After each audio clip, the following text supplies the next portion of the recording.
Jeff Brelsford poured the last dregs of the coffee from the jug and switched off the hot plate. The dark liquid steamed from his mug as the bitter aroma assaulted his nostrils. It was late for coffee, but Jeff wasn't on Greenwich Mean Time with the rest of Milden Heath. He was running on Pacific Time. His contacts on the California coast would just be finishing their late breakfast or lunch and logging on to the forum. The adrenaline surged in Jeff's chest every time he sat down at his laptop, opened Tor browser, and waited for the status bar to tell him the connection to the Tor network had been made and that he was completely protected and cloaked in anonymity. The dark web was where Jeff had been spending most of his time recently. It was a safe haven where he was able to find like-minded people who truly understood how it felt to be like him. It was a confusing place to be, inside a mind conflicted between a burning desire and a sense of injustice at what he saw to be a lack of understanding, stacked up against the knowledge that the rest of the world saw his predilections as vile and despicable. Deep down, he knew they were right. Underneath it all, he knew his desires, although under control for now, could easily become dangerous. The common currency of the dark web, Bitcoin, allowed users to exchange money under the radar without linking it to their bank account or personal identity.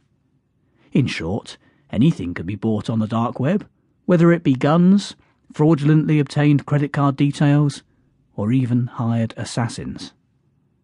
Compared to that, Jeff had managed to convince himself that looking at photographs of young girls was relatively innocuous. The forum had been set up a few months previously, unlisted on any dark web directories in order to ensure that only those who knew about it and had been personally invited would be able to access it. Jeff had been invited by a member of another forum, Deepest Desires, of which he'd been a member for a couple of years. Being invited to be part of the new, unnamed forum had left Jeff feeling like the privileged new member of a secret club, heightening the surge of adrenaline he got every time he accessed it. As Jeff saw it, it was far better that he and the other members of the forum got their kicks sharing pictures and titillating comments than actually going out and acting on their desires. That had got him into trouble before, and he couldn't go making that mistake again. He gulped down 2 mouthfuls of the bitter coffee and licked his lips, catching the rogue droplets before they splashed onto the desk in front of him. The laptop lid was barely open when the doorbell rang, the harsh, shrill ringing catching him unawares and giving him a sudden start. He wasn't expecting visitors.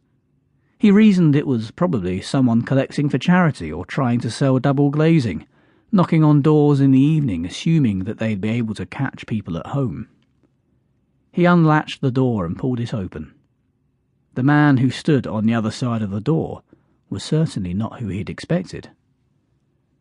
"Jeff Brelsford," the man said, his hands pushed into the trouser pockets of his dark suit as he cocked his head sideways.